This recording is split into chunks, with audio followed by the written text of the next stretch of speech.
Kasi yung nakikita naman ng mga Americans kay Trump is, bro, he's just being real. Yun yung sarili niya eh. Ganyan talaga si Trump eh. And yan din yung nakita ng mga tao, mga ordinaryong Pilipino, kay Digong. Eh, ganyan talaga si Duterte. Matapang, mahilig magmura. Ano, yan.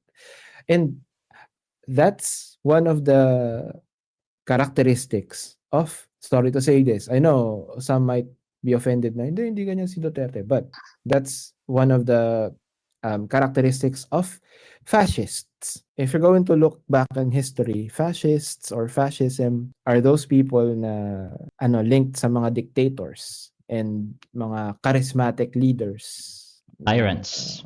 Tyrants, yes. Mussolini, Hitler, mga ganyan. But I'm not Minsan saying na-interchange nila yan sa mga pacifist eh. Sobrang contrast ng meaning yan. So, iba yung pacifist sa fascist. Sorry, I'm not saying that Duterte or PRRD is a dictator or something like Hitler or Mussolini. No, I'm not saying that kasi baka out of context or ma-misunderstood na mga tao yung sinasabi ko dito. I'm just saying that it's one of the characteristics of a fascist leader. Another characteristic of being fascist is they're always trying to do propaganda and also yung image nila pinapaganda sa public. Again, 2016, lumabas lahat ng troll farms. Right? That's propaganda, bro. And then George Orwell. Orwellians ka ba? 1984. I mean, I'm just pointing it out. And then another thing na I don't know if you guys know the term Machiavellian. He wrote that book, si Niccolo Machiavelli. This is a context. I'm giving context about what I'm saying. Niccolo Machiavelli is from Italy. And yung book na sinulat niya is called The Prince. Which is basically parang instruction book. Paano ka makakapag-dominate as a leader. Kahit na questionable yung ways. Right? Parang may quote dyan eh, yung the result. Yan, parang justifies the means. Or the end. Yeah. The end justifies the means. Again, similar na naman sa ni former President Tatay Digong Duterte, right? Na ano bang resulta ng drug war? 'Di ba? Kahit marami namatay diyan, naging okay naman yung Pilipinas, naging tahimik. 'Di ba ganun yung nila? Hindi. Tama. Okay nga. Okay nga yung drug war eh. Kahit namatay marami diyan. Mga namatay naman diyan, mga drug addict, mga kwenta yan eh. 'Di ba? They are justifying the end despite of the means. So ngayon, punta tayo sa current political climate sa Pilipinas, which is, ang nangyayari, nagbabanggaan ang Uniteam. Nagkawatak na ang Uniteam eh. The Dutertes and the Marcoses. Ako kasi, minarathon ko yung mga hearings na yan. You guys know it. Observation ko lang to. I think mas impartial yung mga hearings sa Congress compared sa Senate. The reason behind this is, bro, you guys are one of the accused person regarding or individuals regarding EJK. Namely, Bato de la Rosa and Senator Bongo. Tapos kayo nagfa-facilitate ng hearing about yourselves? Ridiculous. Imbestigahan nila yung sarili nila. Yung mga ordinary Filipinos kasi, yes, natutuwa sila kasi may mga nakikita silang parang result ng investigation, like kakaroon ng revelation. Yes, it's good drama. But marami rin kasing nagsasabi na nag-aaksaya lang ng pondo yung mga yan eh. Sa kakahiring na yan, wala naman nangyayari dyan.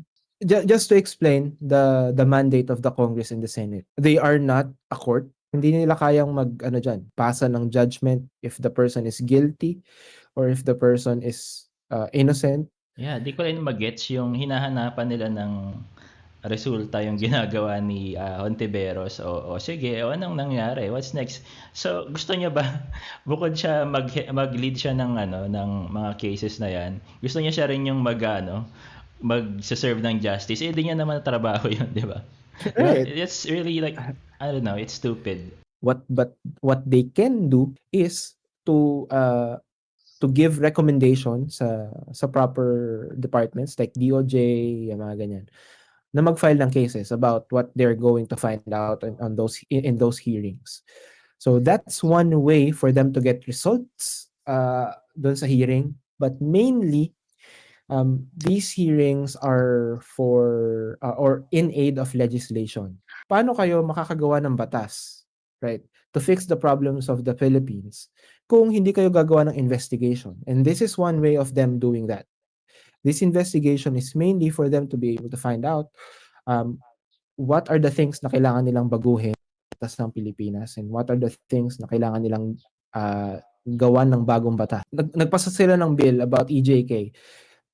As a result of this, ongoing pa rin naman yung committee hearing nila ng Quadcom. Pero meron na silang mga bills na naipasa about Pogo, about EJK. And then yung iba doon, may mga pinasa na rin silang recommendation. And eto rin, yung mga pinapasa ng Congress na batas, hindi lang sila ang magpapasa niyan. Dadalhin din nila yan sa Senate. Pagka-recommend nila ng batas sa Congress, that doesn't mean na maipapasa na agad yung batas na yun. Kasi kailangan pang dumaan nun sa Senate. Pag dumaan pa yun pag na-approve ng Senate yun, saka pa lang yun may implement as law. So, kung at odds or kung magkaaway ang Senate at ang Congress, possible na yung mga batas na ire-recommend ng Congress ay hindi ipasa ng Senate. Pangit ng image ngayon ng Senate. For those people na nakapanood ng hearing last time ng Senate about EJK and nandun si President Duterte, Duterte already admitted that he killed a lot of people. Sabi niya pa nga doon, hindi ko nga alam ba't di pa ako kinakausuhan ng DOJ, tagal-tagal ko nang pumapatay eh.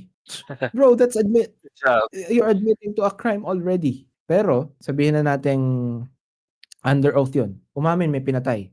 Ang sabi ni Senate President Cheese Escudero is, sige, umamin na may pinatay. Nasaan yung biktima? Nasaan yung katawan? Nasaan yung pinatay? Doesn't mean na sinabi niyang may pinatay siya or may mga pinatay siya. Pero nasaan yung mga katawan? Nasaan yung walang evidence to file a substantial case about it. That's why they are building a case towards extrajudicial killings because that's the one that's documented or well documented during his term. Nandiyan pa yung mga video, mga pictures yan nila. Ano yun? Ano pangalan nung bata na si Kian? Si Kian. Diba? Kian, yeah. Right? Yeah, may picture yan. Right? Documented din yan ng media. Ang binibuild nila, I think, na case against Duterte is yung crime against humanity. Sinasabi kasi ni Duterte, doon din sa Senate, sinabi niya, hindi, huwag nyo nang ano yun yung mga polis ko. Kawawa yung mga polis. Ako na lang. Ako na lang ang ano niyan. Sa akin ang responsibility niyan kasi policy ko yan. So, ibig sabihin, kung policy mo yan, then that means responsible ka sa mga pinatay na yan. Pero nung tinanong siya ni Risa Ontiveros, okay, sige. Kinukuha niyo po yung responsibility sa ano niyo, di ba? And you agreed to it, acknowledged it. Nung tinanong siya ni Risa Ontiveros, okay, do you take responsibility about the death of Kian de los Santos? Ayaw ngayon kunin ni Duterte yung responsibility. Nakipag-away siya ngayon kay Risa Ontiveros sa Senate hearing. Right. So, yun ang nagiging problema. Ano ba? Puro salita ka lang ba na you take responsibility about what happened? But pag sinabi na yung specific na taong namatay, ayaw mo na biglang kunin yung responsibility? Ang sinabi ni Duterte about that, parang mali daw yung ginagawa ni Ontiveros na mag-set ka ng specific person for, that procedure sa hearing. Parang mali daw yun kahit sa ibang korte niya gawin. I don't know kasi that's law. When we talk about law, they have so many ways to manipulate it, to take advantage of it, work it, basically against the case, 'di ba? Ang magaling din yung strategy ng BBM camp di ba? Sige. It's a chess game talaga between the Dutertes and the Marcoses. And and the politicians around them, siguro, sorry na lang sa language, parang I sense bullshit in them din kasi talaga eh. Like, they are so actively participating sa hearing. And these are not issues na bago sa atin. May mga issue na dapat brinotap na nila to bago pa ma-elect si BBM. Di nila ginawa. because of Mhm. politics, right? I know the game of politics, it's about staying in game din kasi staying in power. Habang may pinaglalaban ka, you have to stay in power as well. So, minsan kasi hindi siya magmimit eh at some point talaga eh. Minsan kung ano yung trabaho mo, yun yung gawin mo. Kaya ayun, talagang disappointed ako sa ibang mga politicians. Lalo na sa Senate, the only Yes. ballsy senator there is a woman, si Risa Ontiveros. Etong mga issue na malalaki na 'to ngayon, 'di ba? Na-highlight na issue sa Pilipinas. Pogos, yung kay Kibuloy, right? Etong EJK. It's puro si Risa Ontiveros eh. Mhm. 'Di ba, we brought this topic na nga about Risa Ontiveros. Kasi bottom line, so alam na natin yung mandate nila, we have slow justice system.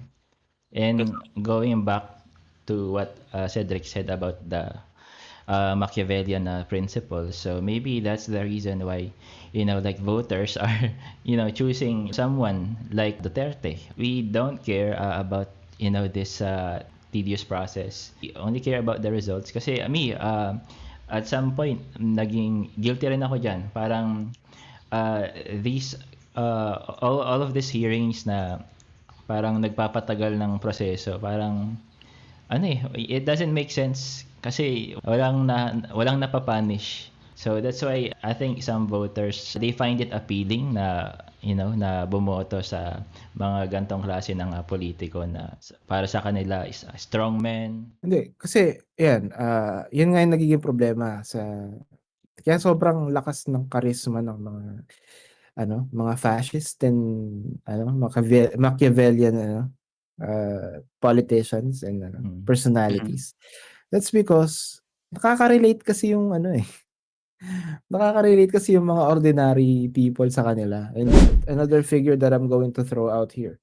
I cannot give the exact figure, pero sinasabi nila na mas peaceful nung time ni Duterte kaysa ngayon. But in reality, yung crime numbers, this is from PNP, binring up to nung last na mas mababa ang crime rate ngayon sa Pilipinas compared sa crime Mhm. rate nung time ni Duterte. Mas malaki yung kilo ng shabu nakokompiska ngayon. Sana nga ginawa na lang talaga noong araw is yung kahit dun sa presidency ni Duterte is how about yung mismong gumagawa ng drugs ang ano nila, Yun, 'di exactly. ba? Hindi yung mismong yung maliliit lang na tao na yung mga gumagamit. How about Tama yung yan. mismong nagdi-distribute, 'di ba? Meron ba silang pinoprotektahan diyan? May leader, I forgot if it's from leader ng Vietnam or Myanmar. Pumunta dito sa Pilipinas na sinasabi niya, hindi niyo naman kailangan patayin yung mga tao para solusyonan yung drug problem sa Pilipinas. Or ang kailangan niyo tugisin yung source ng droga. Yeah. 'Di ba? Parang Oh, cut the head of the snake instead of you. Sabi naman kasi ng mga pilosopo diyan, 'di ba? Pag walang customer, walang magbebenta. Ayun sabi nila. 'di ba? Pero yun nga. So, kung wala nang magbebenta, walang mabibili Wala ang nang mga gagamit. tao. So, walang Totoo. gagamit, right? That's the Exactly, walang counter gagamit. argument about it, 'di ba? Mhm. Kasi, sige, kahit mag-withdrawal symptom yung mga addict na yan, wala silang mabili. Sabi kasi ng mga Duterte supporters din is wala naman dito yung mga drug lord. May nasa ibang bansa. So some of them are in China, Hong Kong. Okay, sige. Nasa ibang bansa pala yung mga drug lords. Sino yung mga sinasabi nilang nasa listahan ng, right? Di ba may listahan si PRR din nun? Ito mga drug personality, ito mga drug lord to. Kung sasabihin nila wala sa Pilipinas yung mga drug lord, sino yung mga pinapatay noon? This is a sensitive topic. I'm not against the DDS or BMs. I'm not pro BBM. But the Marcoses is a family of, dictatorship. Alam natin lahat yan. And Mhm. we can all agree to that. Yeah, we all have Pero, different views here. Honestly, I voted Duterte like last election. Yeah, I Oh. admit that. Pero I'm all for accountability. So if may mapatunayan na mga wrongdoings, then yeah, of course, dapat lang mapunish kung sino mang mga naging part ng mga yan, di ba? So yun. Yun lang yun sa nga, akin. Kasi, ang nangyayari kasi sa Pilipinas, imbis na mapanish, napapanis eh. oh. Papanis na lang eh. Di ba?